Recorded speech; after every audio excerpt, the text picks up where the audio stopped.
ایک بار اور سب مل کے بلند آواز سے درود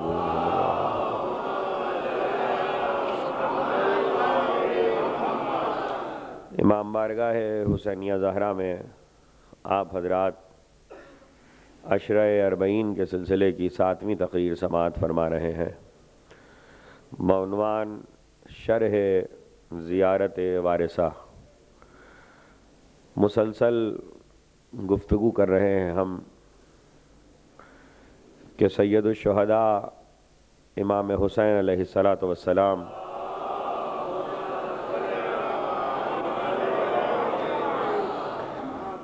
کی ذات گرامی میں پروردگار عالم نے انبیاء کی وراثتوں کو یکجا کر دیا ہے، اور اس کا مظاہرہ موقع بموقع وقتاً فوقتاً حسب مشیت الہی تقاضائے حکمت کے مطابق خود امام حسین نے اس کا اظہار بھی کیا، اور تاریخ میں وہ موقع محفوظ بھی ہوئے۔ یہ زیارت زبان معصوم سے ادا ہوئی ہے، اور ہمارے ہاں اہل بیت سے ہم تک پہنچنے والے ذخائر علمی میں کچھ چیزیں ایسی ہیں کہ جن کی سند میں کوئی شک نہیں ہے، اور انتشار فکر اور تزلزل عقائد کے اس دور میں کہ جب لوگ ذرا ذرا سے سوال پر اپنے عقیدوں سے پریشان اور صاحبان علم سے ریفرنس کے طالب ہوتے ہیں، ان کی اس پریشانی کا آسان ترین حل پیش کر رہا ہوں کہ معصومین کے کلام میں، معصومین کے آثار میں کچھ چیزیں ایسی ہیں کہ اگر آپ اس سے اپنا تعلق جوڑ لیں تو آپ کو کوئی دروازہ کھٹکھٹانے کی ضرورت نہیں ہے اصلاح فکر کے لیے۔ وہ کیا ہے؟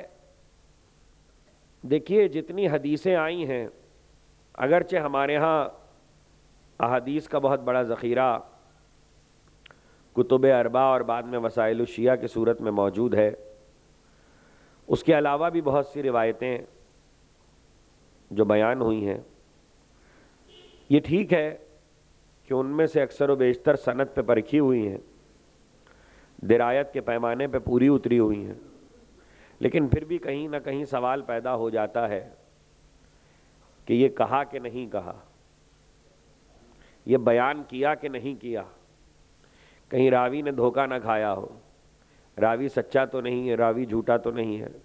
اب اس طرح کے مسائل جب پیدا ہوتے ہیں تو حدیثوں میں، قرآن کی تفسیر کا جہاں تک معاملہ ہے وہاں بھی موقوف ہے وہ حدیثوں پر۔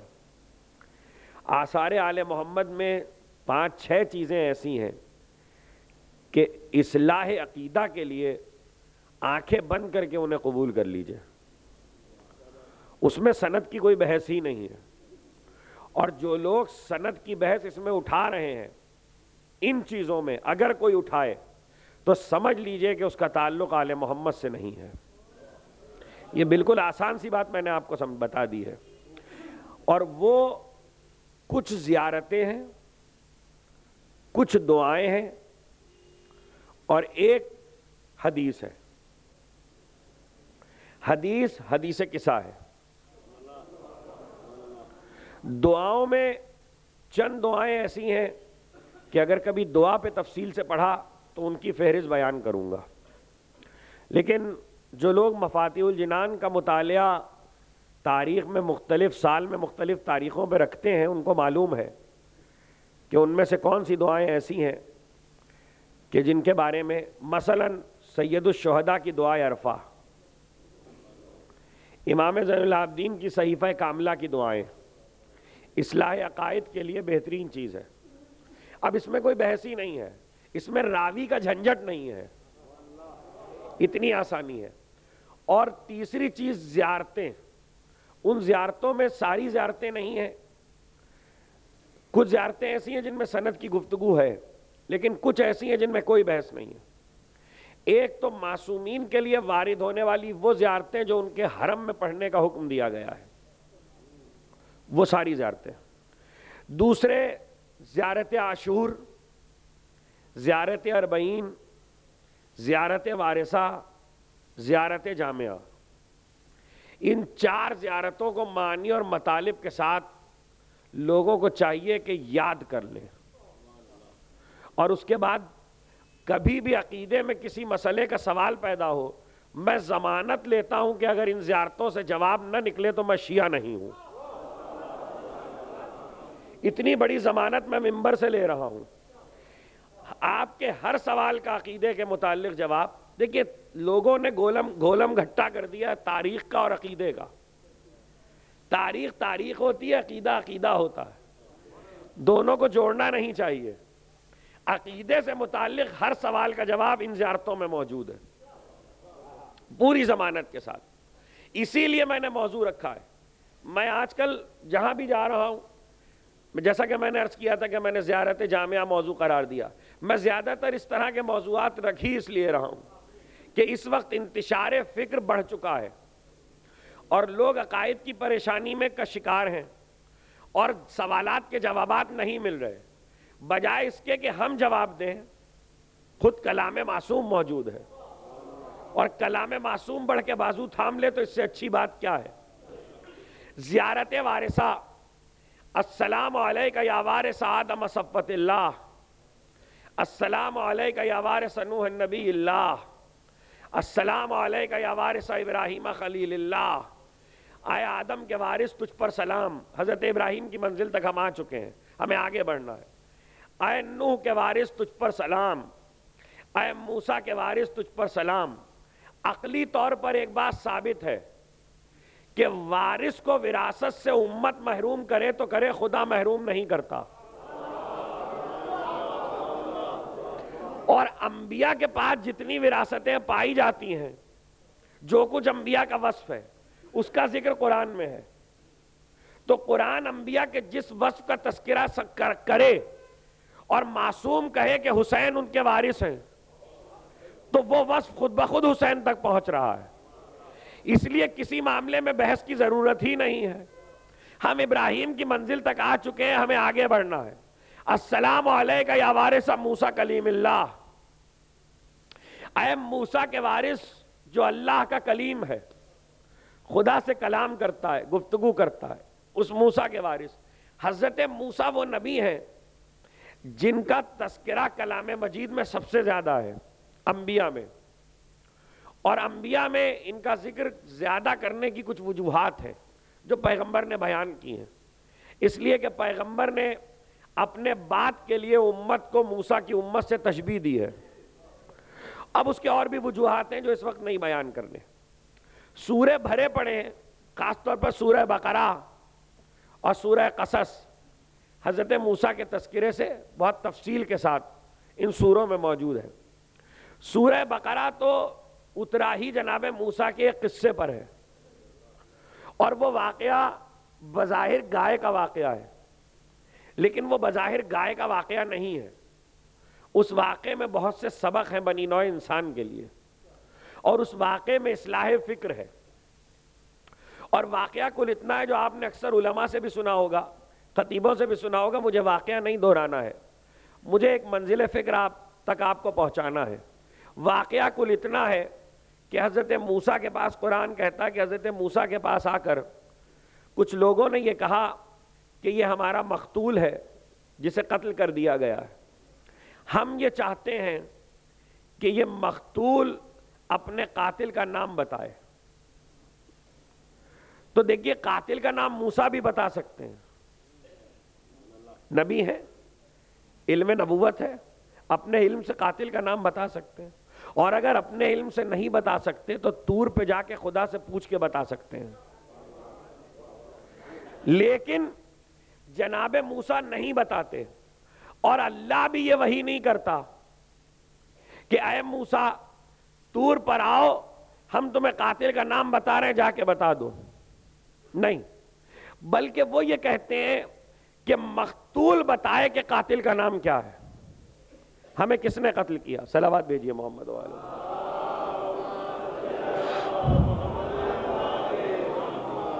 ایک بار اور صلوات بھیج دیں محمد والے.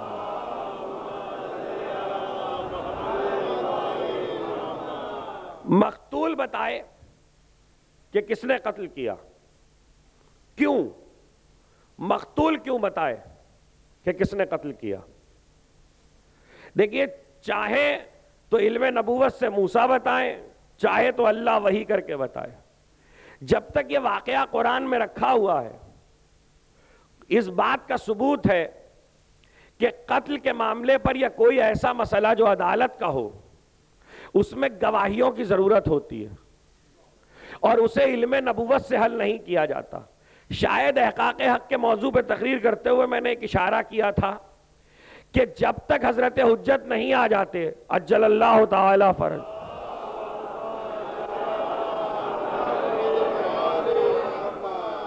علم امامت اور علم نبوت پر عدالت کا کوئی فیصلہ نہیں ہوگا. یہ خاصہ ہے صرف حضرت کا کہ حضرت اپنے علم پر عدالت کے فیصلے کریں گے. جب تک وہ نہیں آتے سارے فیصلے گواہیوں سے ہوں گے. اب گواہی میں یا تو گواہ بلائے جائیں یا خود مقتول کہے کہ میرا قاتل ہے. اور اب دیکھیے، مقتول بھی بتا سکتا ہے اگر مقتول بول دے. عجیب مطالبہ ہے، یعنی یہ کوئی نہیں کہہ رہا کہ مقتول کیسے بولے گا، وہ تو قتل ہو چکا، لیکن سب یہ مطالبہ لے کر آئے ہیں. تو اب ایک بات تو طے ہے نا کہ تاریخ میں کبھی کبھی مقتول بولتا ہے. اب کسی کی زبان سے بولے گا ضرور، اور معاملہ ایسا آ جائے تو اپنے قاتل کا نام بھی بتا دے گا. اور دیکھیے کہ مقتول کا بولنا کبھی خود ہوتا ہے، کبھی وارث کی زبان سے ہوتا ہے. یہاں مقتول خود بول رہا ہے، آنے والی تاریخ میں ایک مقتول خود بھی بولے گا اور وارث کی زبان سے بھی بولے گا. دیکھیے وارث کی زبان سے کیسے بولتا ہے. 5 برس کا بچہ دربار یزید میں موجود ہے. میں واقعے کو روک رہا ہوں پھر آگے بڑھ جاؤں گا. 5 برس کا بچہ دربار یزید میں موجود ہے اور ایسے میں کسی بات پہ برہم ہو کر یزید نے قتل کا حکم جاری کیا، قتل سید الساجدین کا. جب قتل سید الساجدین کا حکم جاری کیا جس وقت، تو 5 برس کا ایک بچہ بولا. یہ جو بول رہا ہے اس کی زبان سے حجت خدا بول رہی ہے، اس کی زبان سے مقتول بول رہا ہے جس کو شہید کیا گیا. 5 برس کا ایک بچہ بولا یزید، ابھی اس بچے سے گفتگو ہوگی لیکن وہ ساری گفتگو مجھے نہیں عرض کرنا. یزید قتل کر لینا میرے باپ کو. اب تو آپ پہچان گئے یہ بچہ کون ہے. یہ آپ کا 5واں امام ہے کہ یزید قتل کر لینا میرے باپ کو، لیکن پہلے ایک بات سن لے. اب جب اتنے بھرے دربار میں 5 برس کا بچہ بولے گا تو لوگ متوجہ ہو کے دیکھیں گے، اس لیے کہ درباریوں میں عمرا بھی ہیں، وزراء بھی ہیں، لیکن سب سے قیامت کی بات یہ ہے کہ دوسرے ملکوں کے سفیر بیٹھے ہوئے ہیں، مختلف مذہبوں کے رہنما بیٹھے ہوئے ہیں، راہب بیٹھے ہوئے ہیں، عیسائیوں کا عالم بیٹھا ہے، یہودیوں کا عالم بیٹھا ہے. لوگ متوجہ ہو کے اب یہ بھی نہیں کہہ سکتا یزید کہ یہ بچہ کیوں بول رہا ہے، سننا تو پڑے گی. بچے نے کہا پہلے میری بات سن لے، کیا تجھے معلوم ہے کہ فرعون موسیٰ کے قتل پر قادر کیوں نہ ہو سکا؟ ذرا سوال تو دیکھیے، یعنی گفتگو کیا تھی اور یہاں بچے نے کیا گفتگو شروع کی. کیا تجھے معلوم ہے کہ فرعون موسیٰ کے قتل پر قادر کیوں نہیں ہو سکا؟ سناٹا ہو گیا. یزید کیسے بتائے گا؟ اس کے باپ نے کبھی کی علم کا جواب دیا ہے؟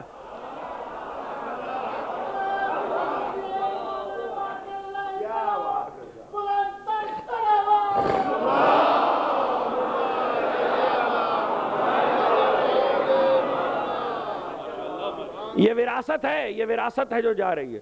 ایک بار جب سناٹا ہوا کہ کیوں قادر نہ ہو سکا، کیا وجہ تھی؟ کہ وجہ یہ تھی کہ فرعون کافر تھا، جھوٹا خدا تھا، مگر نسب کا ٹھیک تھا. اور حجت خدا کو اور وقت کے ہادی کو وہ قتل کرتا ہے جو نسب کا خراب ہو.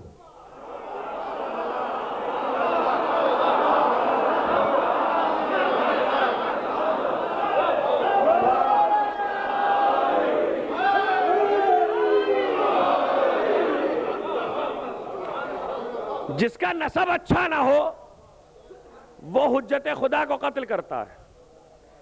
یہ دو جملے کہنے کے لیے بچہ بولا تھا.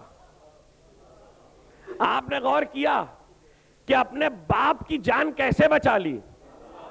آنے والے امام نے ایک جملے میں دو کام کیے ہیں. پہلا کام یہ کہ موسیٰ کے قتل پہ فرعون قادر نہ ہو سکا، نسب اچھا تھا. اس وقت بھرا ہوا دربار ہے. اگر یزید کہے گا، اب بھی کہے گا قتل کر دو، تو سب اٹھ کے کہیں گے کہ یہ وقت کا امام ہے، رسول کا بیٹا ہے. نسل پیغمبر میں یہ تو عیسائی راہب بھی جانتے ہیں. اور چونکہ نسل پیغمبر میں قتل کا حکم جاری ہوگا تو یزید کا نسب پہچانا جائے گا. لیکن مولا آپ کی بصیرت کو سلام کہ ایک طرف آپ نے اپنے باپ کو بچا لیا، دوسری طرف بتایا حسین کو تو قتل کر چکا، اپنے نسب کے بارے میں کیا خیال؟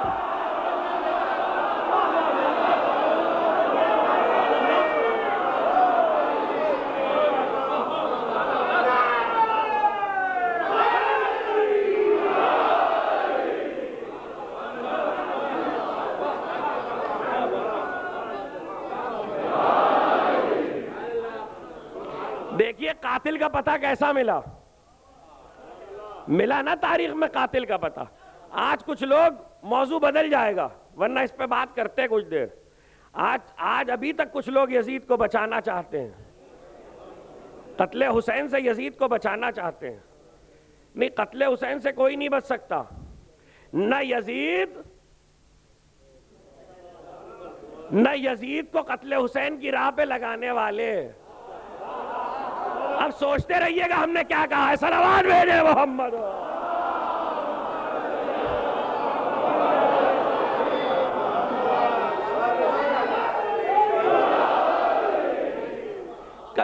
کبھی کبھی پاؤں میں بیڑیاں ہوتی ہیں، اس لیے ہر چیز بتائی نہیں جا سکتی، مگر آپ ہر چیز سمجھ لیا کیجئے.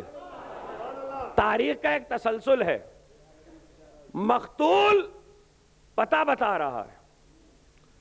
کم مقتول بتائے. گئے طور پہ، کہیں سے کہو کہ ایک گائے ذبح کریں اور اس کے گوشت کا ٹکڑا مقتول پر ماریں. مقتول زندہ ہوگا اور اپنے قاتل کا پتہ بتائے گا کہ اس کا قاتل کون ہے. کہتے کہ موسیٰ نے آ کے کہہ دیا. اب یہودی تو یہودی ہے نا. اب یہاں جو گفتگو قرآن نے کی ہے وہ اس لیے کی ہے تاکہ لوگ یہودیت کے مزاج کو سمجھ لیں. اور یہودی مزاج، دیکھیے مزاج جو ہوتا ہے نا وہ کسی کلمے اور امت کے ساتھ نہیں ہوتا. یہ مزاج جہاں پایا جائے گا وہاں یہودیت ہوگی. کچھ کہہ رہا ہوں، جہاں یہودیت ہوگی وہاں یہ مزاج نہیں ہوگا. جہاں یہ مزاج ہوگا وہاں یہودیت ہوگی.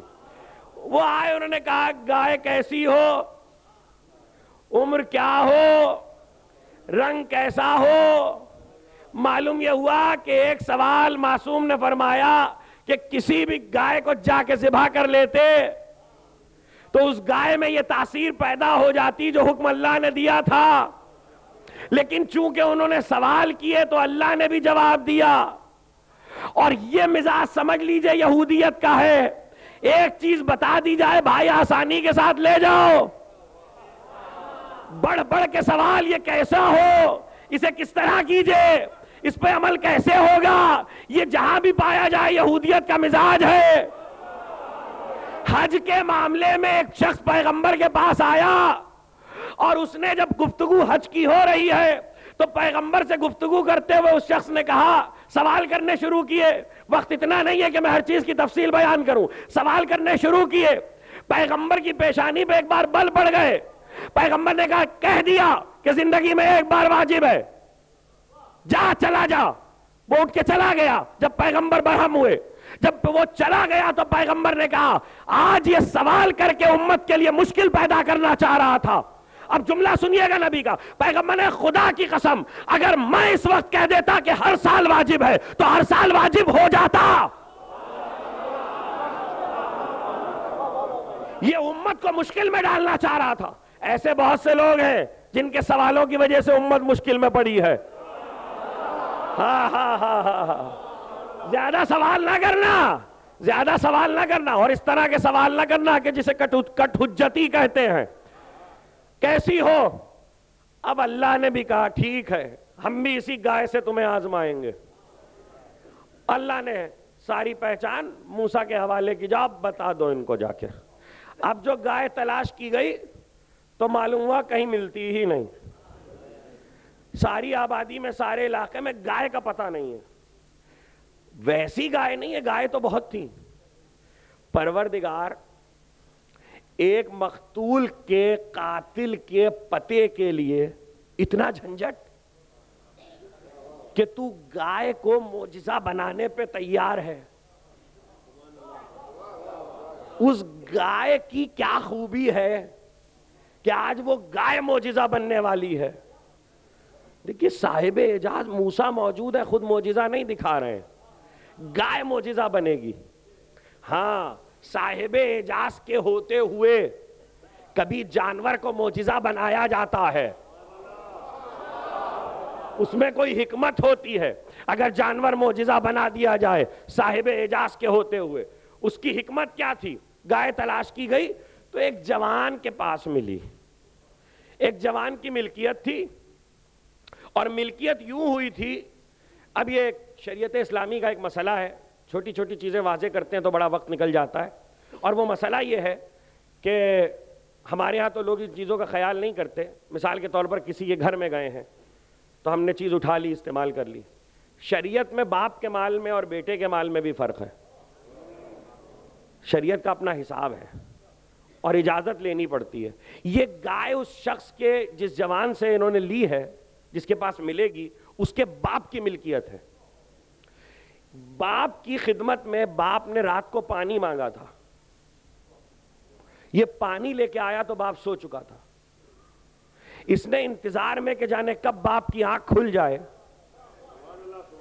انتظار میں کھڑا ہے کہ باپ کی آنکھ کھلے تو پانی پیش کرے.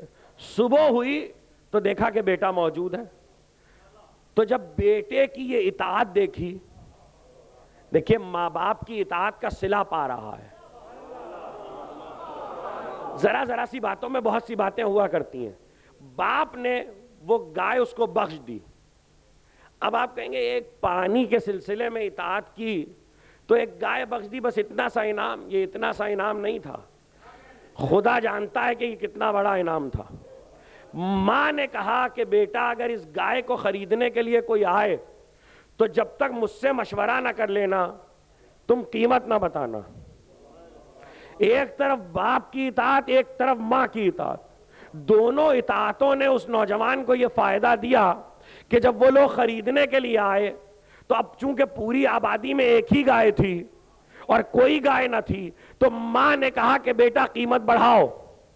قیمت بڑھنا شروع ہوئی تو یہاں تک پہنچی کہ اس نے ماں کے مشورے کی وجہ سے کہا کہ اس گائے کی کھال میں سونا بھر کر دیا جائے. اور اس پر وہ لوگ راضی تھے, اس لیے کہ انہیں تو قاتل کا نام معلوم کرنا تھا. اس وقت جو بھی قیمت دی جاتی, قرآن کہتا ہے, معصومین کی حدیثیں کہتی ہیں کہ اللہ نے کہا کہ ہم نے گائے کی کھال کو وسعت دے دی. یعنی جتنا سونا آتا اس سے کئی گنا سونا آیا.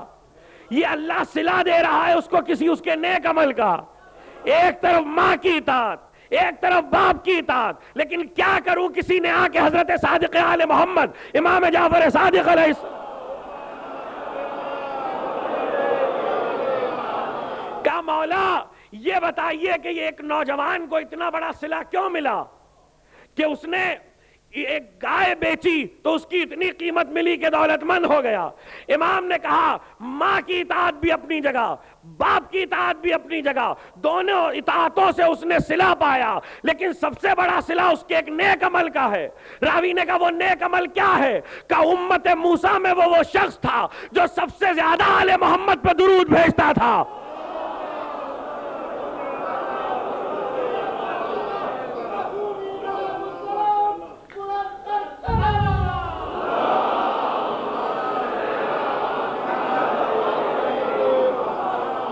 جو سب سے زیادہ آل محمد پہ درود بھیجتا تھا، اس درود کا صلہ اسے ملا. ایک غلط فہمی لوگوں کی دور کر دوں جو یہ سمجھتے ہیں کہ آل محمد رسول کے آنے کے بعد ہی ان کا تذکرہ ادیان میں پایا جاتا ہے. ہر امت پہ آل محمد کی محبت اتاری گئی تھی، ہر امت سے سوال کیا گیا تھا. یہ جو آپ کے پاس آل محمد کی محبت ہے، اس کا سوال ہر امت سے ہوا ہے.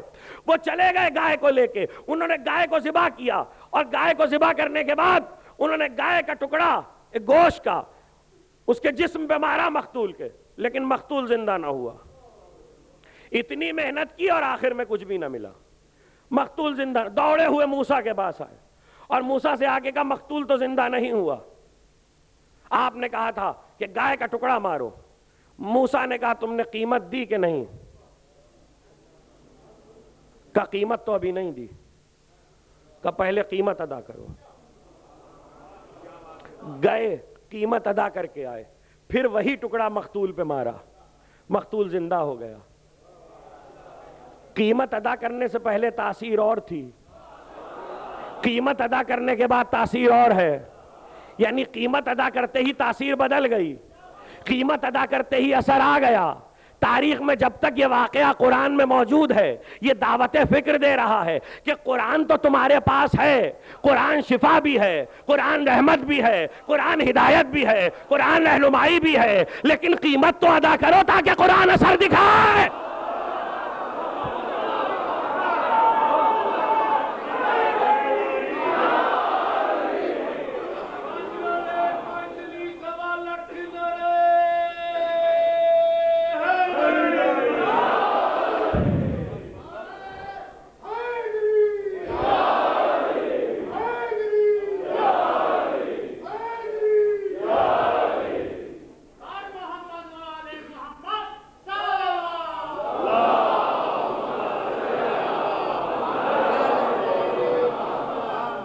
قیمت تو ادا کرو تاکہ قرآن میں تاثیر پیدا ہو. قرآن کی تاثیر اپنی جگہ پر، قیمت کی ادائیگی اپنی جگہ پر. اب جو ٹکڑا مارا گیا تو وہ مقتول بولا اور اس نے قاتل کا پتہ بتایا. مجھے قصہ نہیں سنانا تھا، موسیٰ کی تاریخ میں قرآن نے سب سے بڑا واقعہ یہی رکھا ہوا ہے کہ ایک مقتول قاتل کا پتہ بتائے لیکن اس کے لیے ایک ٹکڑا مارا جائے. موسیٰ تمہارے ہاتھ کا اعجاز کیا ہوا؟ تم چھو کے زندہ کر دیتے. اللہ نے تمہیں اجازت نہیں دی، اللہ نے تمہیں اجازت نہیں دی، اور تمہیں بھی قدرت کی طرف سے معجزہ دکھانا پڑا، اور معجزے کے لیے کسی چیز کو وسیلہ بنانا پڑا. یعنی معجزے کے لیے دیکھیے اب یہ ایک عجیب و غریب مسئلہ ہے. دریا کو شگافتہ کریں، خشکی کا راستہ بنے تو عصا ماریں، پتھر سے چشمہ نکالیں تو عصا ماریں، مقتول کو زندہ کروائے تو گائے وسیلہ بنے. ارے جب انبیاء کے معجزے بغیر وسیلوں کے نہیں ہوتے تو آپ کو جنت بغیر وسیلے کے کیسے ملے گی؟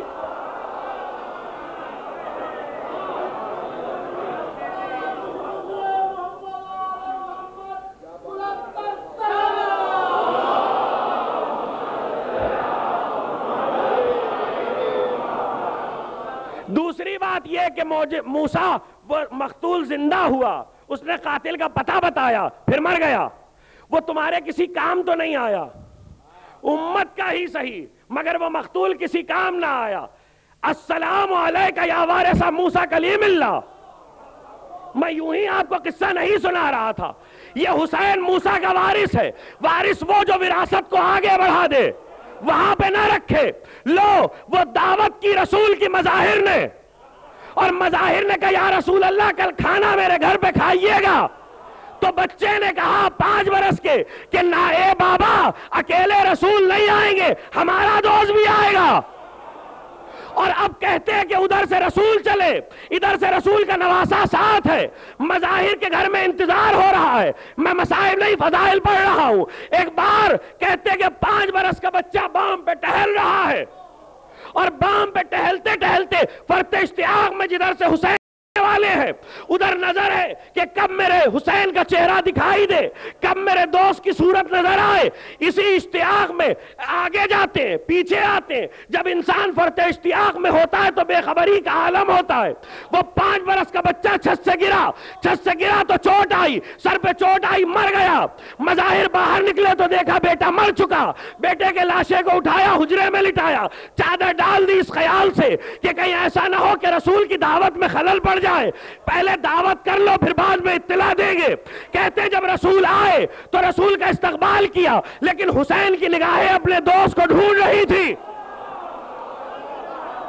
حسین کی نگاہیں اپنے دوست کو ڈھونڈ رہی تھی۔ ایک بار کہا، اے چچا مظاہر آپ تو اپنے دوست سے مل لیے، نانا آپ اپنے دوست سے مل لیے، ہمارا دوست کہاں ہے؟ اب مظاہر ظاہر باپ ہے، اب برداشت نہ ہوا تو بتا دیا۔ دیکھیے میں نے اس لیے قصہ سنایا تھا، موسیٰ تمہیں وسیلہ چاہیے تھا۔ ایک بار رسول نے کہا جاؤ حسین حجرے میں آئے، ایک بار حبیب کے چہرے پہ ہاتھ پھیرا، کہا حبیب تمہیں تو ہماری نصرت کرنا ہے، اٹھو کہ حسین بلا رہا ہے۔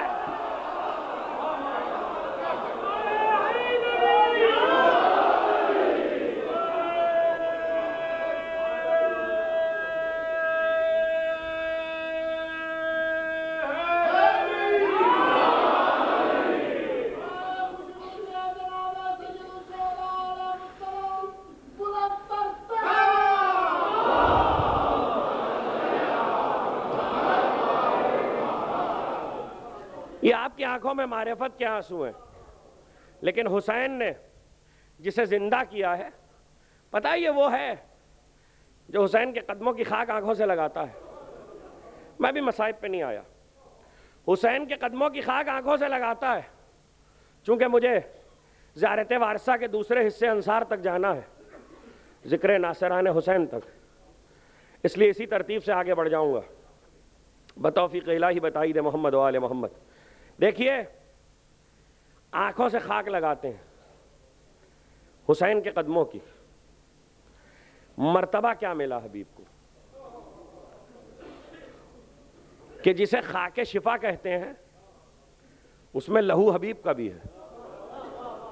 یہ صلہ پایا ہے حبیب نے، زندہ کیا حسین نے، اور زندہ اس لیے کیا، وقت نہیں ہے کہ یہ تفصیل عرض کروں۔ 3 افراد کربلا میں وہ ہیں کہ جو مر کے زندہ ہوئے ہیں۔ امام حسین کے ناصروں میں 3 لوگ وہ ہیں جو مر چکے تھے اور زندہ ہوئے،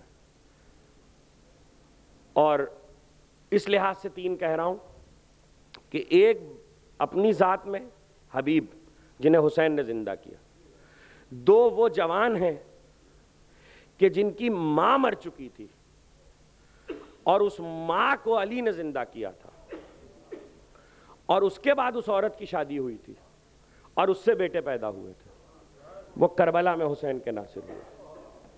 اب اگر کبھی ناصروں کی تفصیل سنائی تو عرض کریں گے کہ وہ ناصر کون کون سے تھے اور ان کی تفصیلات کیا تھیں اور کس کس طرح حسین تک پہنچے، لیکن حسین نے زندہ کیا تو زندہ کرنا یہ بتا رہا ہے کہ موسیٰ کے وارث نے وراثت کو آگے بڑھا دیا۔ یہ حبیب کل حسین کی نصرت کرے گا، اور نصرت بھی ایسی کہ حسین خود بلائیں گے۔ دیکھیے کچھ لوگ ایسے ہیں جنہیں پیغمبر کی صحابیت کا شرف حاصل ہے، جن میں مسلم ابن اوسجہ بھی ہیں، زہیر قین بھی ہیں۔ ایک خیال جناب حبیب کے لیے عام طور پر یہ مشہور ہے کہ حبیب بوڑھے تھے، لیکن تاریخی اعتبار سے جناب حبیب کا سن اور سید الشہداء کا سن ایک ہے۔ 57 برس کے حسین ہیں، 57 برس کے حبیب ہیں۔ ہاں زہیر قین 120 برس کے ہیں، مسلم ابن اوسجہ بوڑھے ہیں، لیکن حبیب امام حسین کے ہمسن ہیں۔ لیکن حبیب نے علمیت کا پایا سارے ناصروں میں سب سے زیادہ پایا ہے، اور حبیب کی علمیت پہ سید الشہداء کا وہ جملہ کافی ہے جو آپ نے سند کے طور پر رجل فقیہ کہہ کے خط میں لکھا ہے لیکن اس وقت میں صرف ایک سوال کر لوں اپنے سننے والوں سے اور آگے بڑھ جاؤں، مجھے حضرت عیسیٰ تک آنا ہے ناصروں کے ذکر ہی میں، کہ حبیب جیسا شخص کوفے میں موجود ہے جسے خود حسین رجل فقیہ کہہ رہے ہیں، بچپن کا دوست ہے، مزاج امامت سے بھی واقف ہے، مزاج رسالت سے بھی واقف ہے، تو ظاہر ہے کہ حسین اس پر اعتماد کرتے ہیں۔ مولا آپ نے اپنے چچا زاد بھائی مسلم کو کوفے بھیجا اور یہ کہہ کے بھیجا کہ میں تمہیں کوفے بھیج رہا ہوں، تم میرے نائب ہو، جس نے تمہارے ہاتھ پہ بیعت کی اس نے میرے ہاتھ پہ بیعت کی۔ اور جو خط کوفے والوں کے نام لکھا ہے جناب سید الشہداء نے مسلم کو بھیجتے ہوئے، 72,000 خطوط امام حسین کے نام آئے ہیں، 72,000 خطوط کا جواب ایک خط یہ لکھ کر دیا ہے جو امام حسین کا خط گیا ہے اور مسلم کے ساتھ گیا ہے، اور اس خط میں یہ کہا میں تمہاری طرف بھیج رہا ہوں، انی باعث الیکم اخی وابن عمی وثقتی، اپنے بھائی کو، اپنے چچازاد کو اور ایسے کو جس پر میں اعتماد کرتا ہوں، جو میری نگاہ میں معتبر اور ثقہ ہے۔ سب سے پہلا لفظ جو امام نے استعمال کیا وہ یہ ہے انی باعث الیکم اخی، میں اپنے بھائی کو بھیج رہا ہوں۔ بس ایک مرحلے پہ میں ایک سوال کرنا چاہتا ہوں سید الشہداء کی خدمت میں کہ مولا یہ فرما دیجئے کہ حبیب جیسا جب کوفے میں موجود ہے تو ایک خط کوفے والوں کو لکھتے کہ میں حبیب کو نمائندہ بنا رہا ہوں، میرے سوال کو سمجھ لیجئے گا، میں حبیب کو نمائندہ بنا رہا ہوں اور حبیب کی اطاعت کرنا، جو جس کی بیعت لے لے حبیب تو وہ میرے لیے بیعت ہوگی، لیکن اتنی جلیل القدر ہستی حبیب کے ہوتے ہوئے بھی امام حسین نے اپنے بھائی کو بھیجا اور خط میں لکھا کہ بھائی کو بھیج رہا ہوں، یعنی صحابیت میں جلیل القدر ہستی موجود ہے حبیب، لیکن حسین بھائی کو بھیج رہے ہیں۔ تاریخ میں حسین نے ہمیشہ کے لیے فیصلہ کر دیا کہ خدا کے ہادی کی نیابت بھائی کے ہوتے صحابی نہیں کر سکتا۔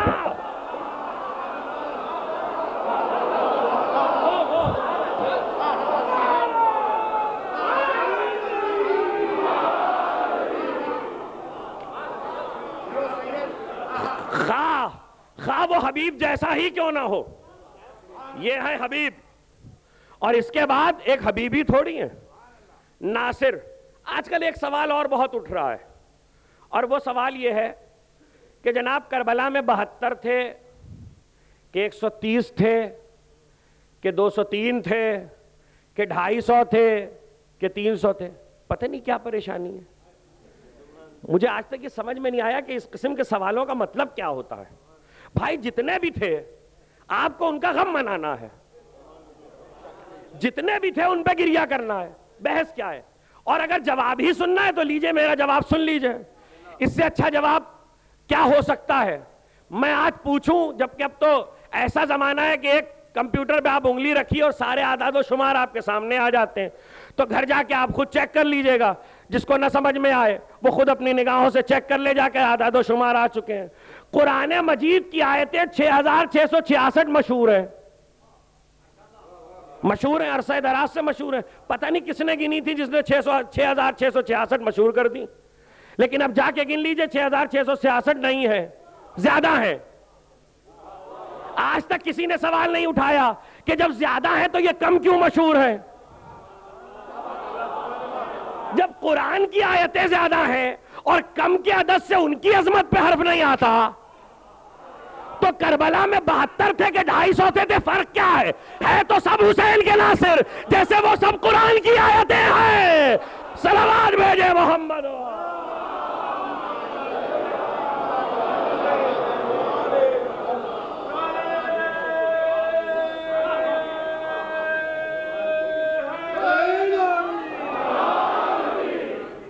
تو اب جتنے بھی رہے ہوں، تاریخ میں فہرست ملتی ہے، کربلا کا ایک ناصر بھی ایسا نہیں ہے جو گمنام ہو، یعنی ذرا دیر کے لیے بھی کوئی آیا ہے تو اس کا نام و نسب موجود ہے۔ دیکھیے یہ حسین ابن علی، چونکہ ناصروں پہ گفتگو شروع ہو رہی ہے اور کل یہیں سے مسلسل ہوگی آج کی حد تک جتنی تمہید ہو جائے۔ دیکھیے حسین ابن علی کریم کا بیٹا ہے اور خود بھی کریم ہے، میں آپ کو ایک سامنے کی مثال دے دوں. رات کو جب چاند نکلا ہوتا ہے تو بہت سے ستارے ہوتے ہیں. جو لوگ جدید سائنس سے واقف ہیں انہیں یہ بات معلوم ہے کہ نہ آفتاب ڈوبتا ہے نہ چاند غروب ہوتا ہے, دونوں آسمان پہ رہتے ہیں. بس یہ تو ایک چکر ہے کہ کبھی سورج نظر آتا ہے اور کبھی چاند.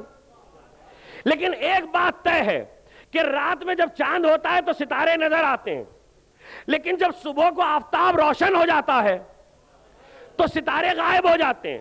ڈوبتے نہیں ہیں, چونکہ آفتاب کی روشنی اتنی ہوتی ہے اس لیے ستارے اپنی روشنی سامنے نہیں لاتے, نہیں لا پاتے, نہ انہیں کوئی دیکھ پاتا ہے, اور ستارے مدھم ہو جاتے ہیں, آفتاب کی روشنی کے آگے گم ہو جاتے ہیں. ہاں چاند کبھی کبھی نظر آ جاتا ہے, چاند کبھی کبھی دن میں نظر آ جاتا ہے. تو کائنات کا اصول ہے کہ جب آفتاب روشن ہوگا تو ستارے نظر نہیں آئیں گے. لیکن حسین کربلا کا وہ آفتاب ہے, خود بھی چمکا, ستاروں کو بھی چمکایا.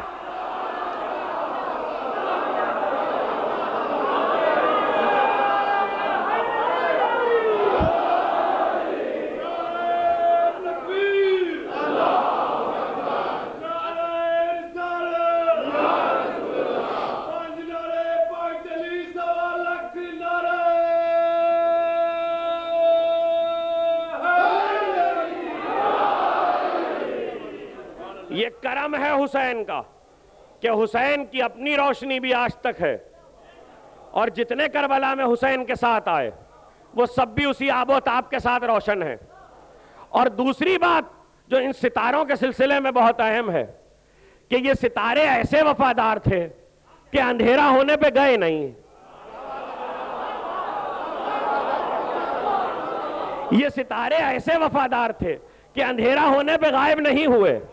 یہ حسین کے پروانے ایسے تھے کہ شمع گل کر دی گئی لیکن اس کے بعد کسی نے اپنی جگہ نہیں چھوڑی, جبکہ حسین ابن علی یہ کہہ چکے تھے.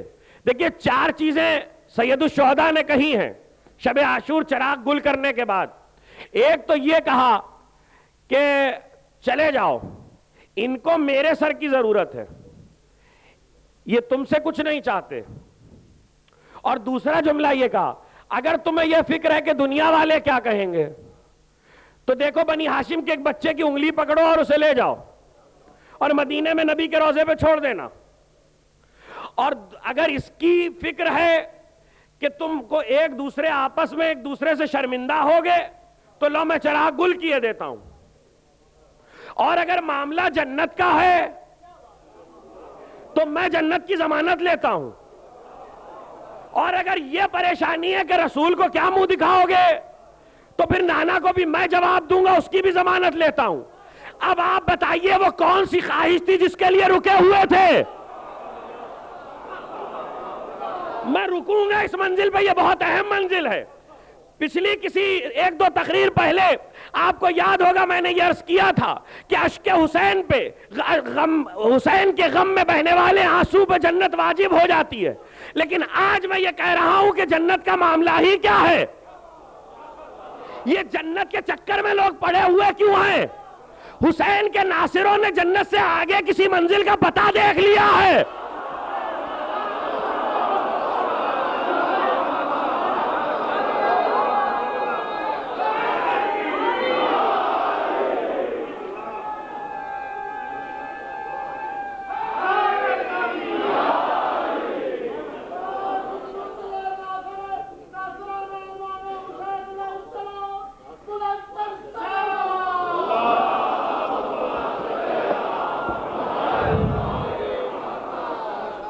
کوئی تو ایسی منزل ہے کہ جو انہوں نے دیکھ لی ہے, اور حسین کی ضمانت کے بعد کہ میں جنت کی ضمانت دیتا ہوں انہوں نے جان قربان کرنے کا فیصلہ کر لیا. چلے جاؤ, کیوں رکے ہوئے ہو؟ سارا عالم اسلام جنت کے چکر میں تو محنتیں کر رہا ہے. آئے حسین کے ناصروں, ساری نمازیں جنت کے لیے پڑھی جا رہی ہیں, سارے سجدے جنت کے لیے ہو رہے ہیں, سارے روزے جنت کے لیے رکھے جا رہے ہیں, ساری عبادتیں جنت کے لیے ہو رہی ہیں. اگر اللہ اعلان کر دیتا میں مفت میں دے دوں گا تو کون اتنی زحمت اٹھاتا؟ لیکن کوئی, اللہ نے اعلان نہیں کیا, وہ جانتا ہے. ساری ریاضتیں کر کے آؤ, پھر بھی ہم نے فیصلہ اپنے پاس رکھا ہوا ہے. یہ اعلان نہیں ہے کہ ہم دے ہی دیں گے. ہاں ایک بات طے ہے کہ یہ جو انصار آج جنت کی ضمانت کے بعد بھی لڑنے کو جا رہے ہیں تو ان سے پوچھو کہ آگے کی کون سی منزل ہے. کوئی جا کے سوال تو کرے کہ وہ کون سی منزل ہے کہ جس کے لیے معصوم کی زبان پہ یہ جملہ آ گیا یا لیتنا کننا معاکم فنفوز فوزا عظیما. معلوم یہ ہوا کہ فوز عظیم جنت نہیں ہے. فوز عظیم کوئی اور منزل ہے کہ جہاں پہ جو حاصل ہو جائے اور وہ منزل انہوں نے دیکھ لی ہے. کیسے پتا چلے کہ وہ منزل کیا ہے؟ خدا کی قسم جنت کے آگے صرف ایک چیز ہے اور وہ کوئی نہیں ہے. قرآن کو ذمہ دار کر کے کہہ رہا ہوں, وہ ہے خوشنودی الہی. ممکن ہے کہ جنت مل جائے ترس کھا کے اللہ دے دے. کچھ کہہ رہا ضروری نہیں ہے کہ جس پہ ترس کھایا جائے اس سے راضی بھی ہوا جائے.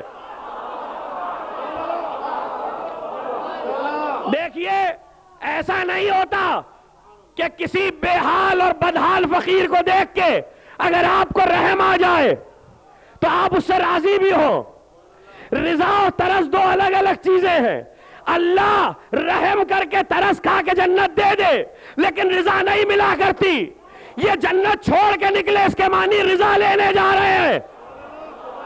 رضا لینے جا رہے ہیں. تو اب ان سے پوچھو کہ رضا کیسے ملتی ہے کہ دیکھو رضا تلواروں کے سائے میں ملے گی تو ہمیں بھی تو بتاتے جاؤ تاکہ اگر ہمیں تمہارے راستے پہ چلنا پڑے تو ہم کیسے آگے بڑھیں. تو بتا دیا دیکھو مومن کی آخری تمنا جنت نہیں ہونی چاہیے. مومن کی آخری خواہش رضا الہی ہونی چاہیے. اور رضا الہی تقرب خدا کیسے ملتا ہے؟ اسی زیارت میں جو ہر زیارت کسی بھی معصوم کی پڑھو تو جا کے جملہ دیکھ لینا, ہر زیارت میں جملہ موجود ہے. خدا بندہ میں تیرا تقرب چاہتا ہوں, آل محمد کی ولایت اور ان کے دشمنوں سے برات کے ذریعے.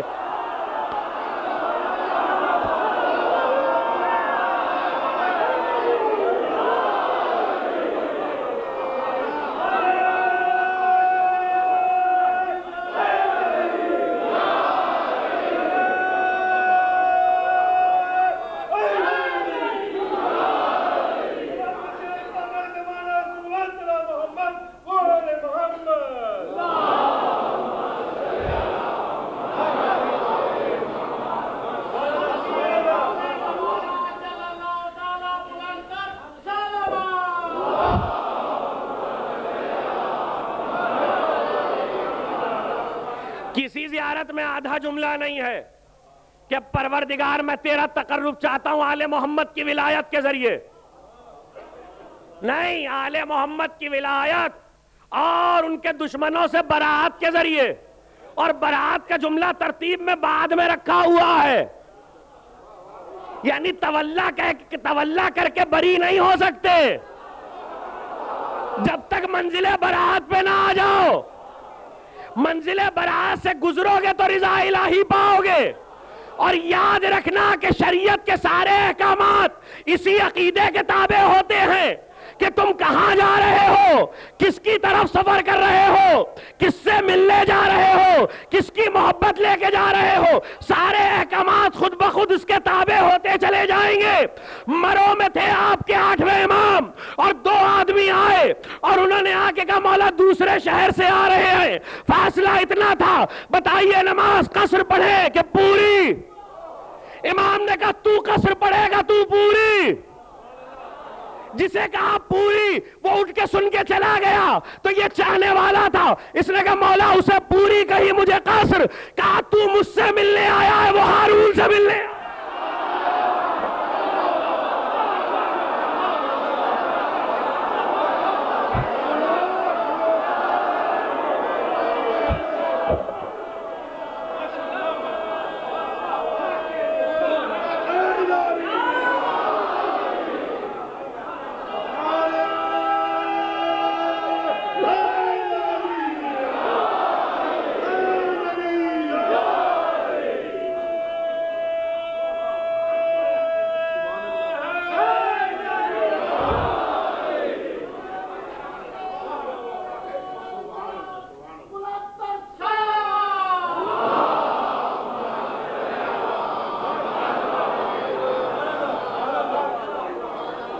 تو مجھ سے ملنے آیا ہے، وہ مامون سے ملنے آیا ہے۔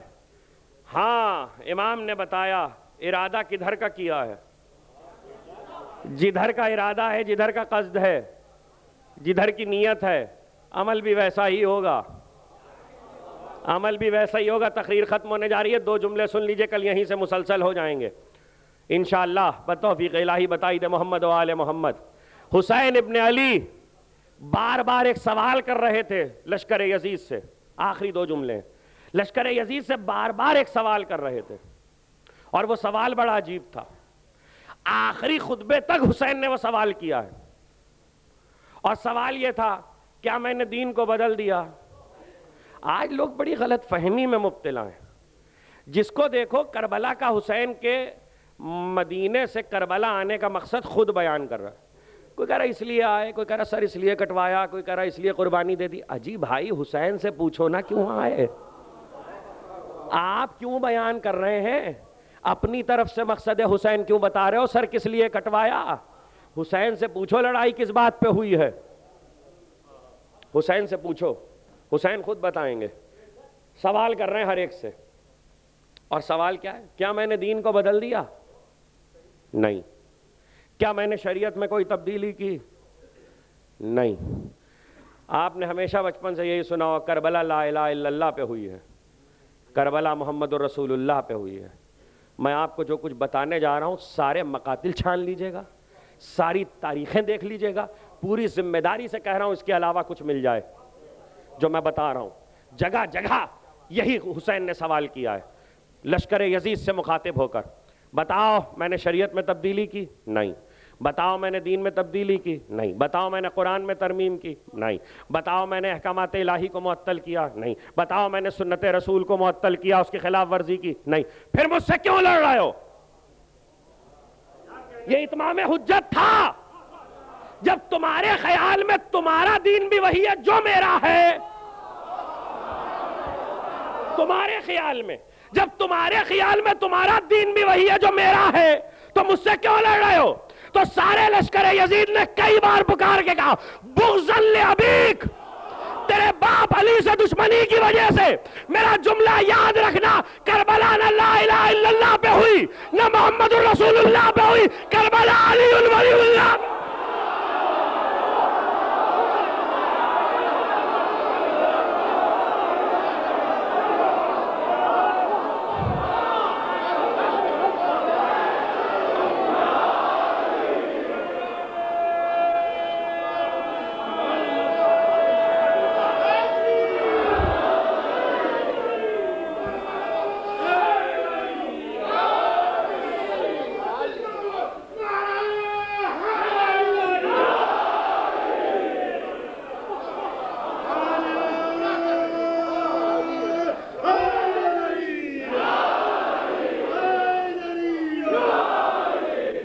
بغضاً لأبیک۔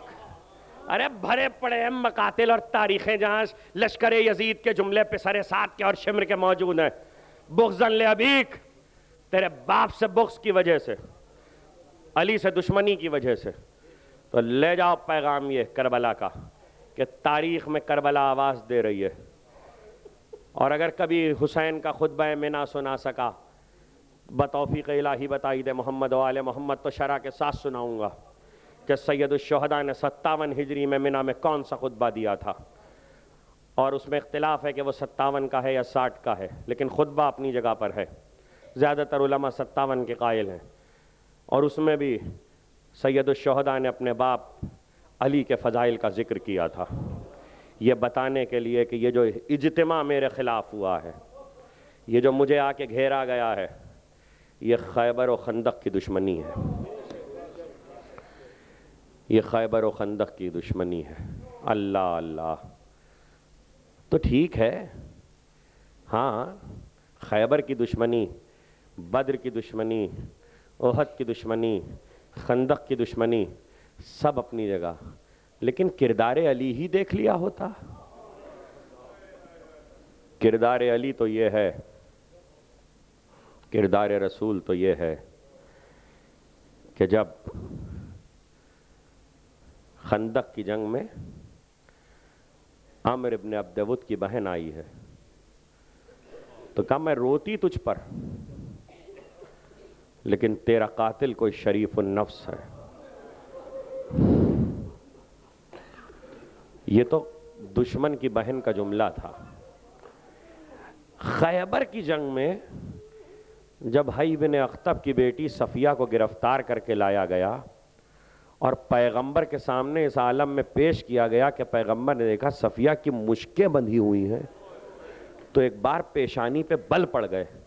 کہا کس نے ہاتھ باندھے ہیں صفیہ کے؟ کیا تمہیں نہیں معلوم کہ عورتوں کی مشکیں نہیں کسا کرتے؟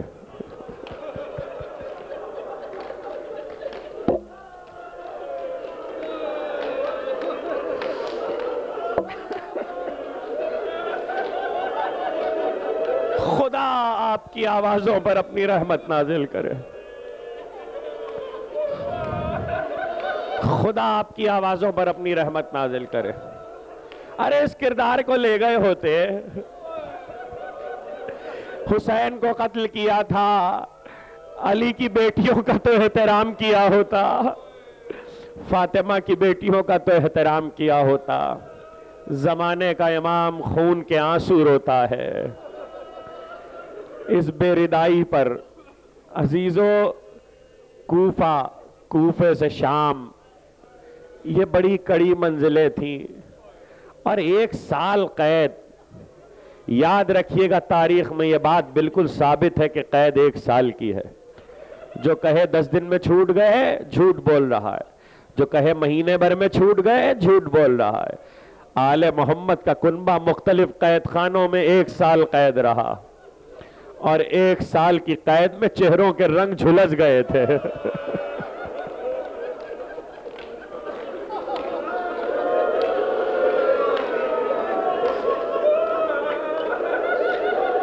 اللہ آپ کی آوازوں پر اپنی رحمت نازل کرے، خدا آپ کی آنکھوں پر اپنی رحمت نازل کرے۔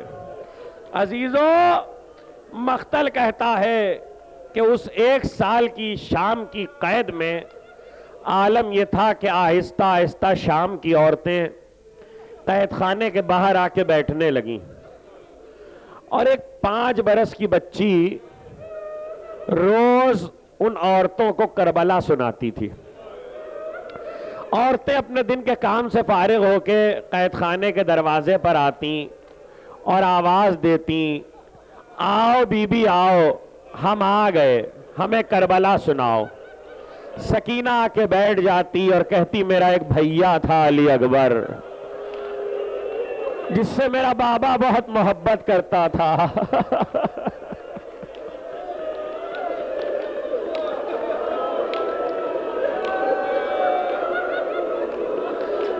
عزیزو، یہ نہ کہنا کہ میں زیادہ رلا رہا ہوں، وہ حسین جو محرم کے چاند کے ساتھ مہمان ہوا تھا، اب 40 اپنے خاتمے پہ پہنچ رہا ہے۔ اب حسین چند دنوں کے مہمان ہیں، رو لو جتنا رونا ہے۔ فاطمہ کا لال رخصت ہونے والا ہے، یہ عزا خانے جانے والے ہیں۔ ایک بار دوسرے دن آتی تو سکینہ کہتی، ہاں میرا ایک چچا تھا، مجھ سے بہت محبت کرتا تھا، میرے لیے پانی لینے گیا تھا، پھر واپس نہ آیا، میرے چچا کے بازو قلم کر دیے گئے۔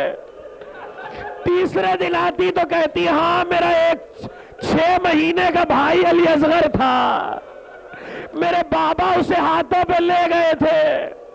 1 سال تک اتنی کربلا سنائی کہ شام میں سب کو کربلا کی خبر ہو گئی۔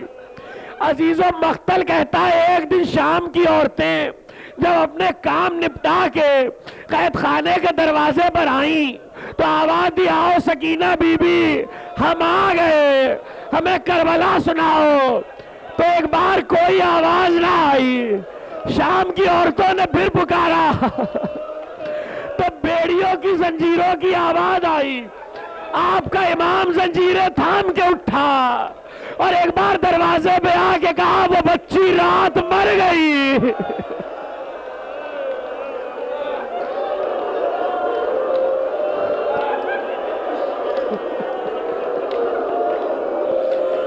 بچی رات مر گئی، خدا آپ کی آنکھوں میں اپنی رحمت نازل کرے۔ تو 4 جملے سن لیجئے۔ ارے جو تمہیں کربلا سناتی تھی، بس یہ سننا تھا کہ شام کی عورتوں نے جا کے علم بغاوت بلند کیا اور مردوں سے کہا آپ گھر میں کھانے نہیں پکیں گے، جاؤ کہو کہ ان قیدیوں کو آزاد کرے۔ بڑا ظلم ہو گیا، بچی اسی قید خانے میں دفنا دی گئی۔ مقتل کہتا ہے، تاریخیں کہتی ہے کہ 600 سال کے بعد شام کے ایک عالم کی بیٹی نے خواب میں دیکھا کہ سکینہ نے آ کر کہا دیکھو اپنے باپ سے کہو ہماری قبر میں پانی آ رہا ہے، ہماری قبر میں پانی۔ ایک دن ایک بیٹی نے خواب دیکھا، دوسرے دن دوسری بیٹی نے خواب دیکھا، تیسرے دن تیسری بیٹی نے خواب دیکھا۔ باپ کو خواب سنائے، انہوں نے علماء کو جمع کیا، فیصلہ ہوا پہلے قبر کھودی جائے اور اس کے بعد دیکھیں کہ کیا کرنا ہے۔ ایک بار قبر کھود دی گئی، مٹی ہٹانے کے بعد مرد ہٹ گئے، عورتیں جمع ہوئی۔ یہ سب شام کی مومنہ عورتیں تھیں، قناتیں لگا دی گئیں، پردے لگا دیے گئے۔ تاریخ کہتی ہے کہ عورتیں جو قبر میں اتری تو اس کے بعد بہت دیر گزر گئی مگر عورتوں میں سے کوئی واپس نہ آیا۔ بہت رونے کا غل اٹھا، بڑا ماتم ہوا۔ ان عالم نے کنیز کو بلایا کہ بتاؤ کیا ہوا، آخر اتنی دیر کیوں گزر گئی؟ کہ کیا بتائے، بہت سی عورتیں روتے روتے مر گئی۔ کہ بات کیا ہے؟ کہ بات اتنی ہے کہ جب بچی کے لاشے کو نکالا تو کرتا بدن سے چپکا ہوا تھا، سیلیوں کے نشان۔ تازیانوں